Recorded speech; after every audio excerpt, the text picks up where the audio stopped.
تو فرمایا کہ خنزیر کو ہلاک کر دیں گے، قتل کر ڈالیں گے۔ وہ عیسائیوں کو یہ بتائیں گے کہ خنزیر کو تم نے اپنے لیے کیسے ہلاک کر لیا تھا، حالانکہ یہ تو ہر شریعت میں حرام تھا۔ اور جنگوں کا خاتمہ کر دیں گے۔ معلوم ہوا کہ حضرت عیسیٰ علیہ السلام سے پہلے پوری دنیا میں جنگیں چل رہی ہوں گی،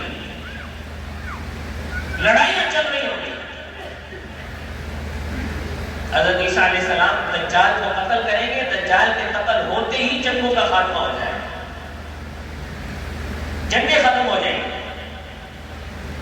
پھر حضرت عیسیٰ علیہ السلام دنیا میں اپنی حکومت قائم کریں گے، اور حضرت عیسیٰ علیہ السلام کی حکومت اتنی انصاف والی حکومت ہوگی، اتنی برکتوں والی حکومت ہوگی کہ آپ صلی اللہ علیہ وسلم نے فرمایا کہ حضرت عیسیٰ علیہ السلام کی حکومت میں اتنی برکتیں ہوں گی، مال اتنی کثرت سے ہوگا، اتنا کثرت سے ہوگا کہ لینے والا کوئی نہیں ہوگا۔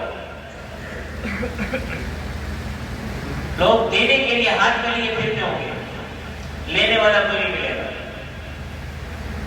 اور لوگوں کے نزدیک، لوگوں کے اندر تقوی اتنا زیادہ ہوگا کہ ہر آدمی کے نزدیک ایک سجدہ دنیا و ما فیہا سے بہتر ہوگا۔